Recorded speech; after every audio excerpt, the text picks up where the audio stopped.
नमस्कार मंडळी, कशा आहात? आणि चला, आज मी बनवली होती नाश्त्यामध्ये साबुदाण्याची खिचडी. तर बघू शकता साबुदाणा किती मस्त भिजून झालेला आहे. रात्री मी 1.5 वाटी साबुदाणा भिजत घातला होता आणि याच्यामध्ये मस्त खरपूस शेंगदाणे भाजून 1 वाटी कूट करून याच्यामध्ये टाकलेला आहे आणि मस्त मिक्स करून घेतलेला आहे. आता चला, गॅसवर आपण एक कढई ठेवून त्याच्यामध्ये मी थोडंसं तेल टाकलेलं आहे, जिरं आणि कढीपत्ता, 4 हिरव्या मिरच्या आणि 2 छोटे छोटे बटाटे थोड्या जाडसर फोडी करून कट करून तेलामध्ये फ्राय करून घेतलेला आहे.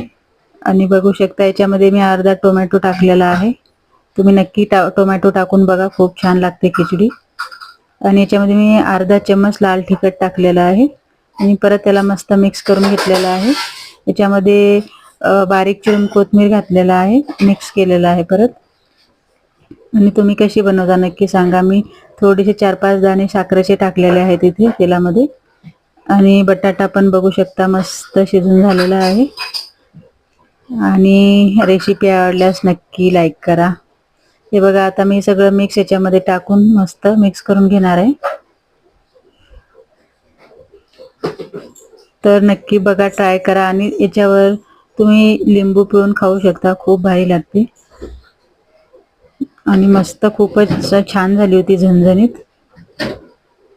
तर बघू शकता तुम्ही, दिसते पण छान. आणि मी हिला 5-6 मिनिटं थोडा वेळ झाकून वाफेवर शिजवलेली आहे. तर हे बघा, आपले साबुदाणा मस्त कसा फुगलेला आहे आणि खूप छान दिसत पण आहे. तर व्हिडिओ आवडल्यास नक्की लाईक करा. भेटूया पुढच्या व्हिडिओमध्ये. आणि या गरमागरम साबुदाणा खिचडी खायला मी याच्यावर ओलं खोबरं किसून घातलेलं, खूप छान लागत होती. तर भेटू पुढच्या व्हिडिओमध्ये. बाय बाय, धन्यवाद.